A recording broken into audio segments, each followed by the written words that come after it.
Nice to see you. How are you?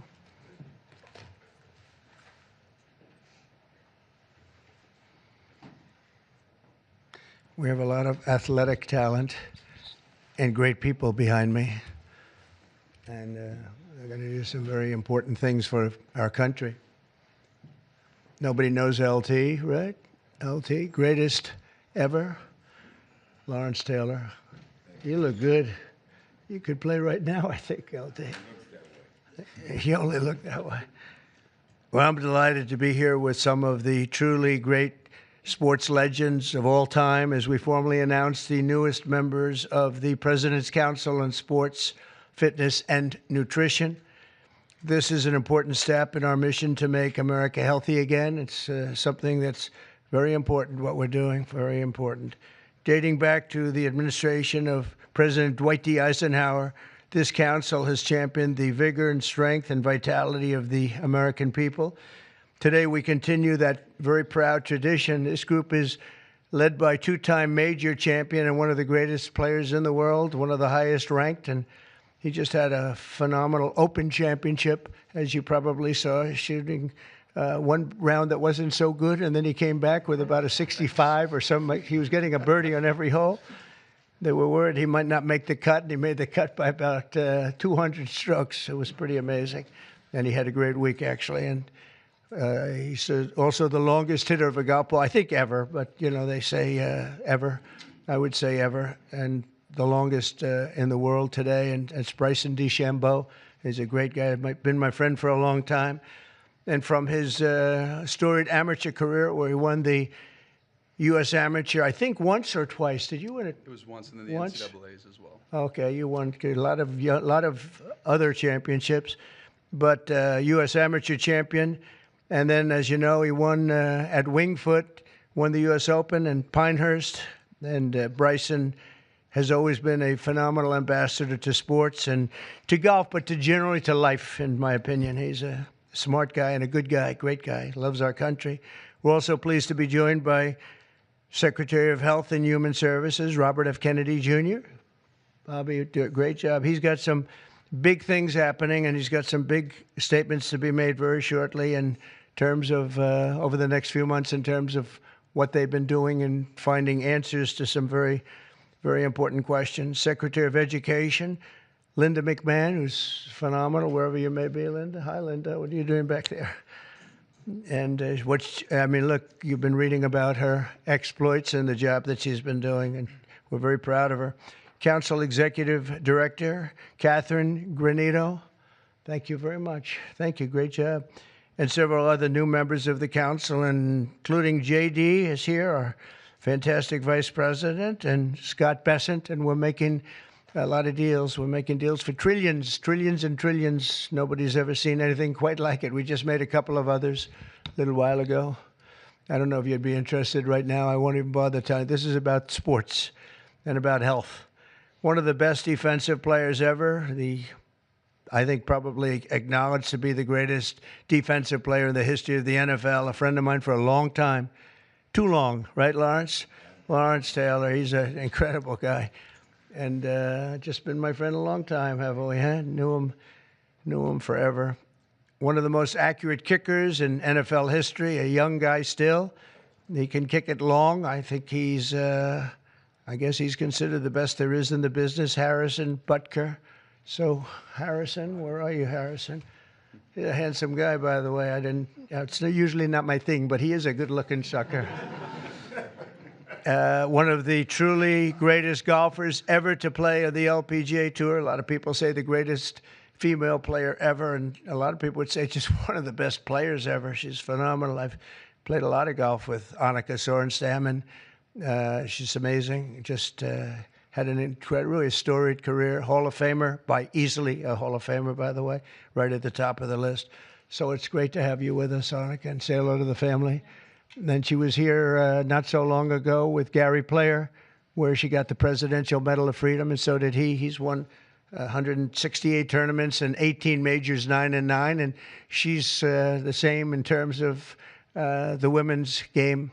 But that was a great time. It was a great honor to give it to you. You really deserved it. It's the highest medal you can get outside of the Congressional Medal of Honor. That's the military version. And the other is the Presidential Medal, and you got it. So thank you very much. 14-time WWE World Champion, and he's a man who you're not going to mess around with.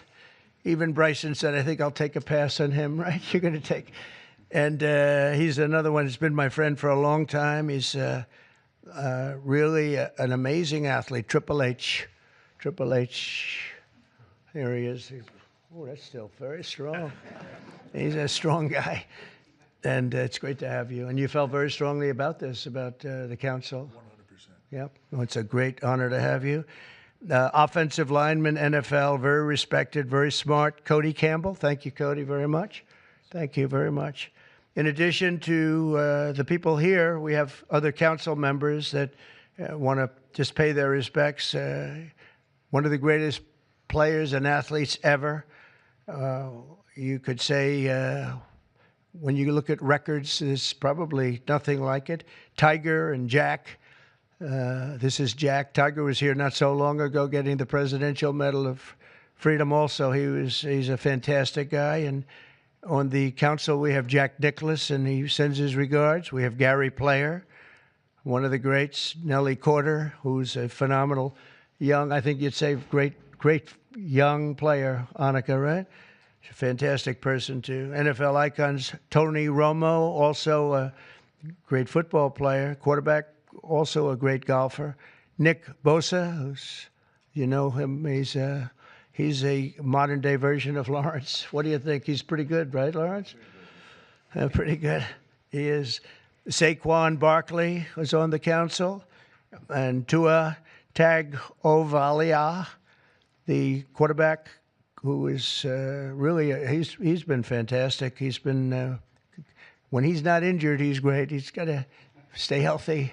But he's a great guy. NFL Commissioner Roger Goodell is on the commission. NFL Commissioner Gary Bettman. And the great one, Wayne Gretzky, is on. And a man who also received the Presidential Medal of Freedom, Mariano Rivera. And when I looked at his record, it was unbelievable. The Sandman, my wife said, why do they keep playing the Sandman when he walks in? And I said, because he just puts the batter to sleep. He was great. When you look at his record compared to second, and Raleigh Fingers was great, and he was really great. But when you look at the record, boy, Mariano had a record. I've never seen anything like it. He was so high up. The order that I'll sign today in a few moments directs the council to develop strategies to improve America's physical fitness and renew the American spirit, excellence, competitiveness, and sportsmanship. To that end, I'm pleased to announce that we're officially restoring the Presidential Fitness Test and the Presidential Fitness Award, and it's going to be a very big thing. From the late 1950s until the 2013, graduate scholars all across our country competed against each other in the Presidential Fitness Test, and it was a big deal. This was a wonderful tradition, and we're bringing it back. I think Bryson and everybody here wanted to see if we could bring that back, and it's turned out to be very popular to do.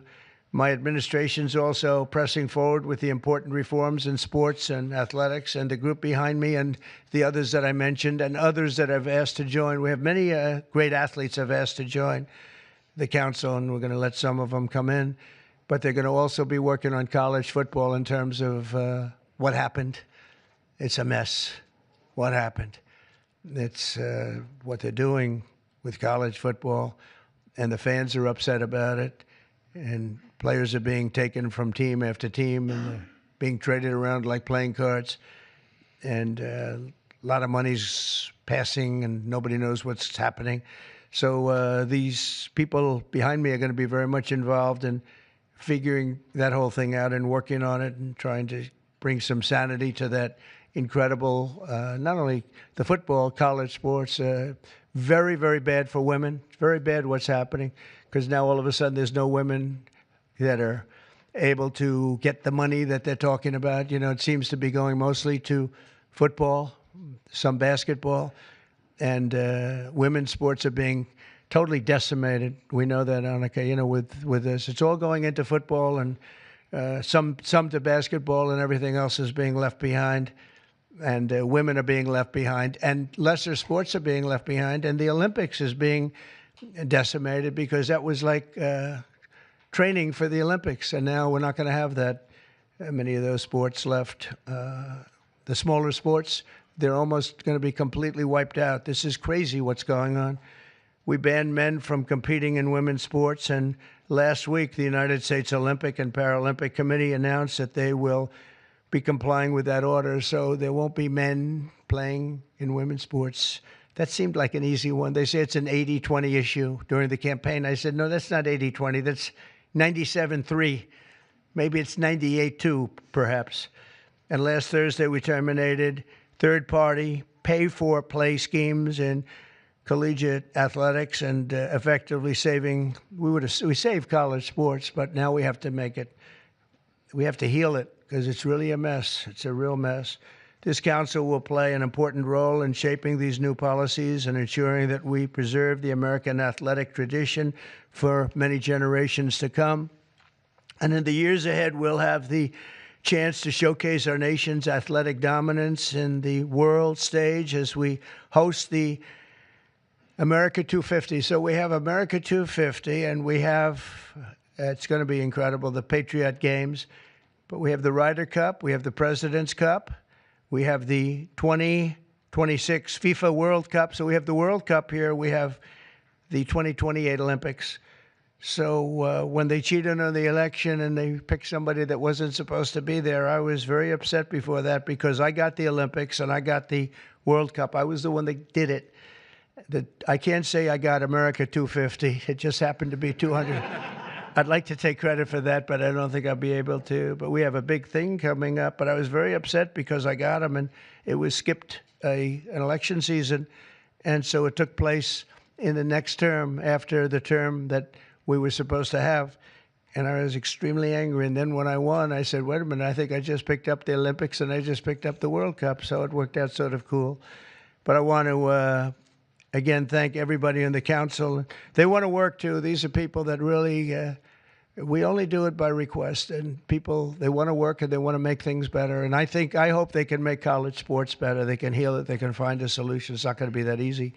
But you have a lot of smart people. So I'd like to begin by introducing Bryson to say a few words. And then we'll have Triple H, and we'll have a couple of other people say something. And then I'm going to sign that good-looking couple of pieces of paper. And it means a lot. It's going to be a very important council, and thank you all for being here. Bryson, please.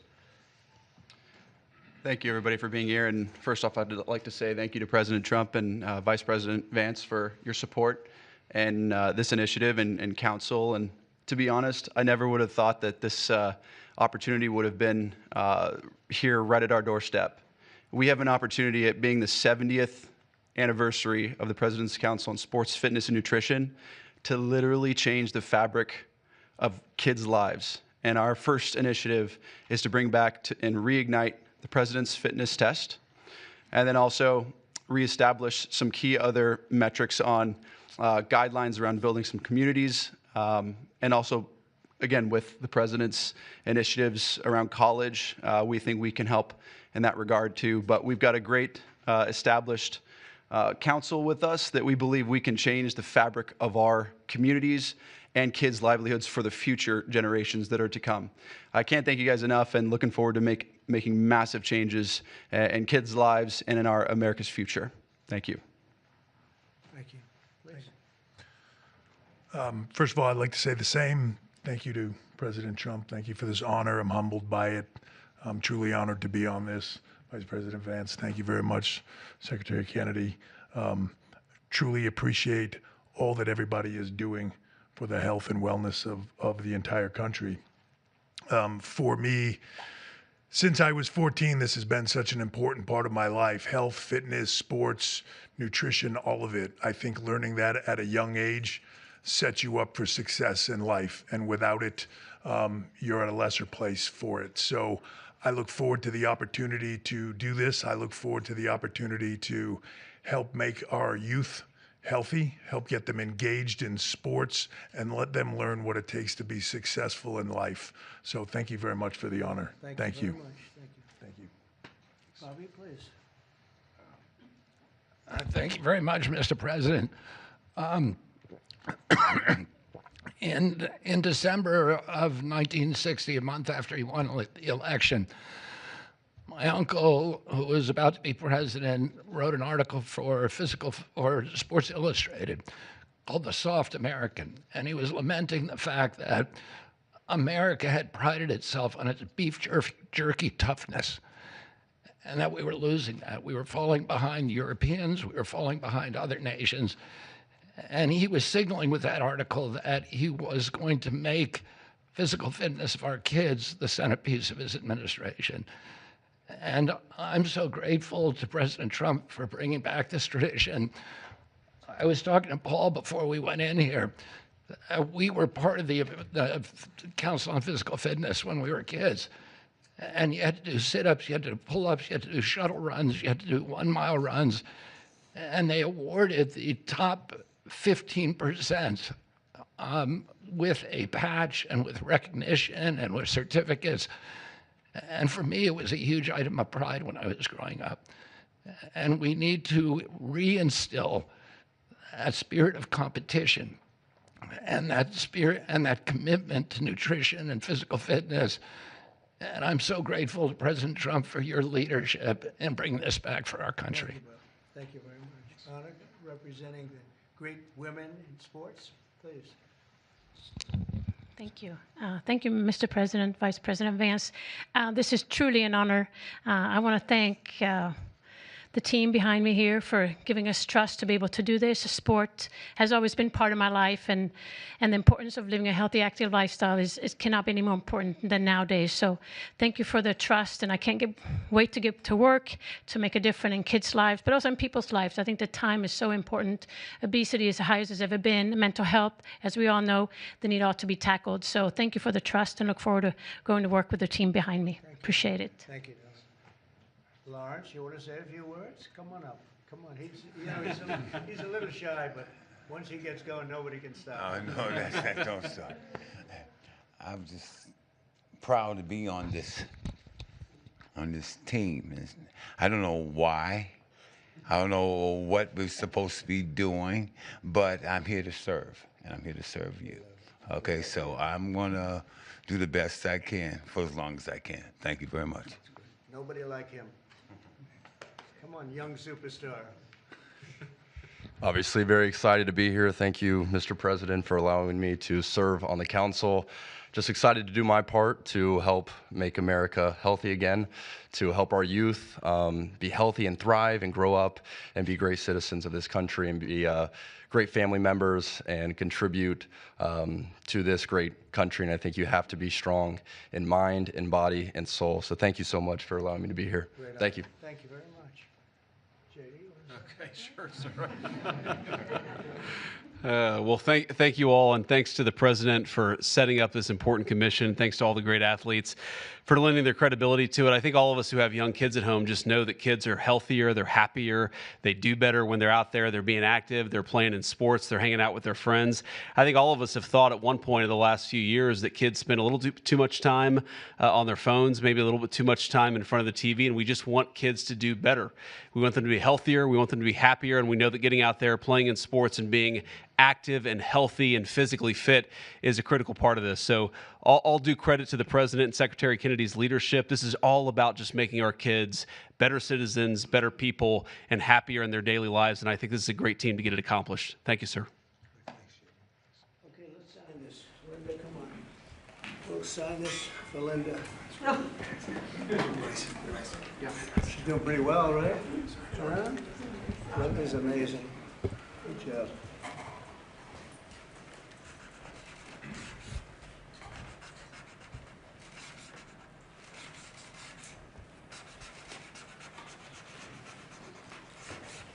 Okay, we got it. I think we're good.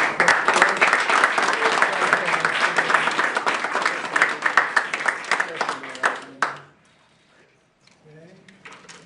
We'll pass them around, please. Okay, here you go. Thank you. Okay. That is not signed with an auto pen. There's no auto pens. We don't want auto pens in the White House. Okay? Any questions, please? About it? I think probably. Mr. President, what has sports meant to you? And did you have a sports hero growing up? Maybe Lawrence Taylor. I don't know. It could be Lawrence. Or I know him so well. Well, a lot of sports heroes. It meant a lot. I was always a person that loved playing sports. I was good at sports. When you were really focused on sports, you thought about nothing else. There was nothing else outside.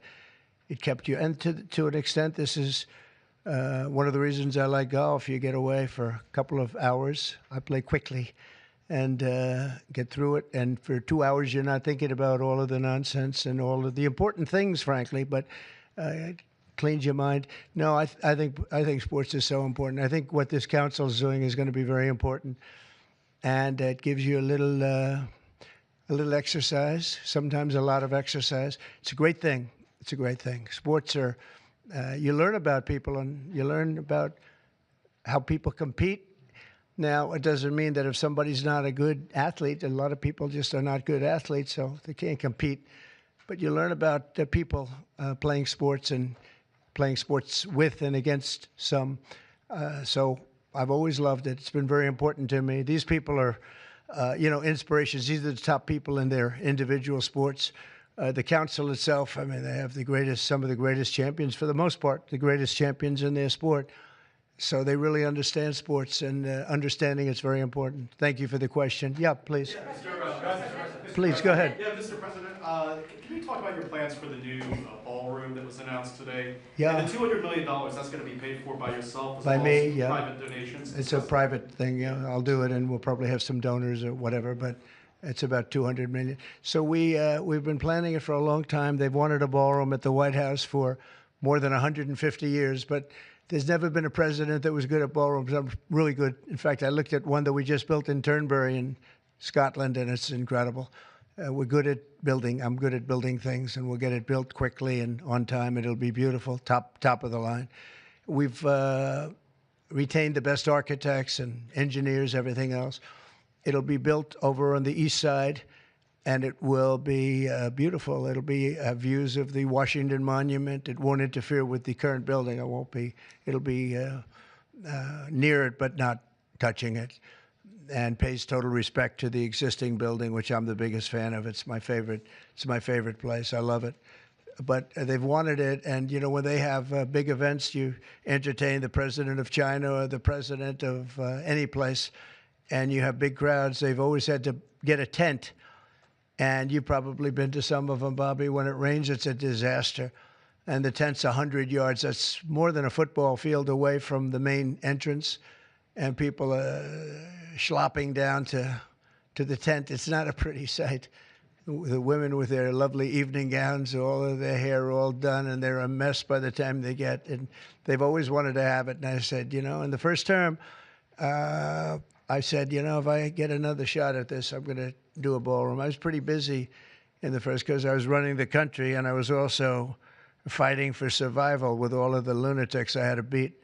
But it worked out, obviously, it worked out very well because here we are. But I always said I was going to do something about the ballroom because they should have one. So we'll be leaving it. It'll be a great legacy project, and I think it'll be special. You saw some renderings of the initial. I think it'll be really beautiful. No government dollars at all. No government dollars, no.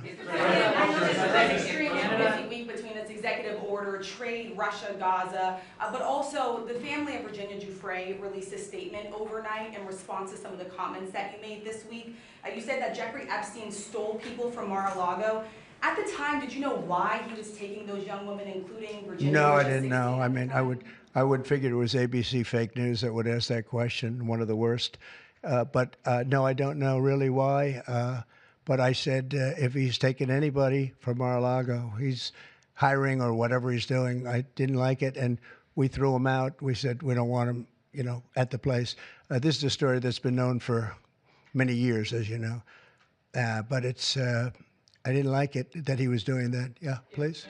If Canada moves forward with Palestinian state, Say it again. If Canada moves forward with recognizing the Palestinian state, is that a deal breaker for you? Well, we're going to see. No, I didn't like what they said, but that's That's their opinion. I didn't like that. Not a deal breaker, but we haven't spoken to Canada today. He's called, and we'll see. But we have made a few deals today that are excellent deals for the country. You know, we're taking in literally trillions of dollars for the country. This is making our country very rich and respected again. We have, you know, I tell these people, and I say it as much as I have to say it, but every leader is at NATO. And I was in the Middle East with the three great countries, three great leaders. Qatar, you know, Saudi Arabia, UAE, and everybody said the same thing. All of the NATO countries, essentially, they said that we were a dead country. 1 year ago, we were a dead country. Now we're the hottest country in the world. Look at you people.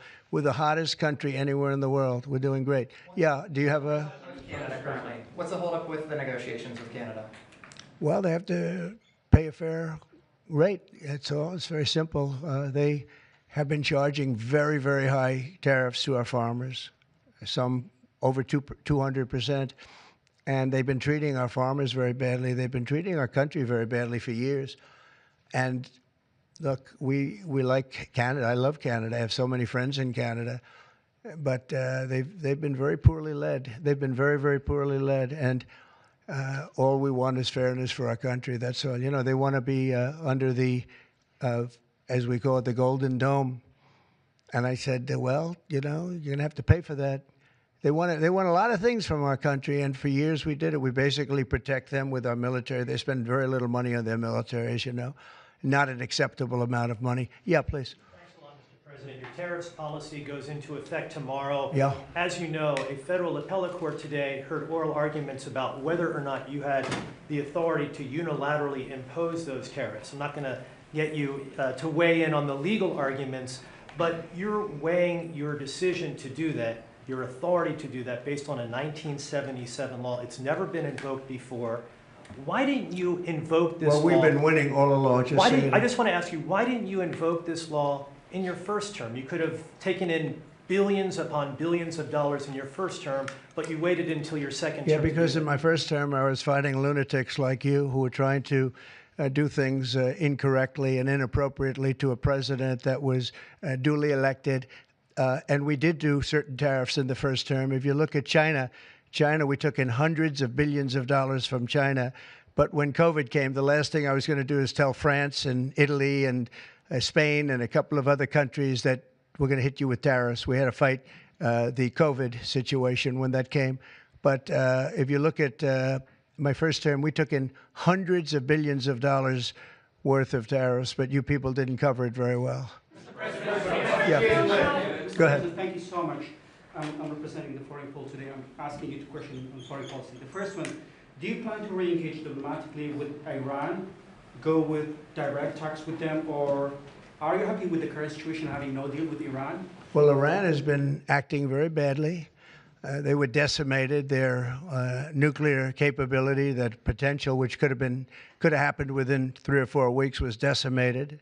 It's been obliterated. The Atomic Energy Commission said the place is just decimated. Now they can start again, but they'd start in different sites because they were hit. I tell you what, the job these pilots did with their B-2 bombers, those unbelievable machines, they traveled 36 hours without stop, and they hit every single target. Every bomb hit they went right down the chutes, and then, as you know, we shot 30 rockets from submarines that were hundreds of miles away, and they hit every target.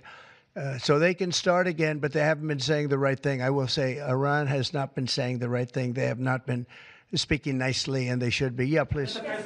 Jerome Powell not lowering interest rates again. Many people say that he's playing politics with the futures of millions. Well, he is. We call him Too Late. He's Too Late. It's his new nickname. It's Too Late Powell. He's a terrible Federal Reserve Chairman. Not only that, he's building a building. He's at $2.9 billion. It's actually 3.1 if you include other areas that are essentially the same thing. Way over budget, has no idea what he's doing. And I would say he's probably good at that compared to what he does with interest rates. But, you know, we have him there, and it was a mistake. I put him in, and then Biden extended him. And Biden only extended him because he knew I couldn't stand him. And that turned out to be not a good thing for Biden. Although he did lower interest rates just prior to the election, didn't work out too well for them. But he did lower them pretty substantially just prior to the election. No, he's a political hack, not very good.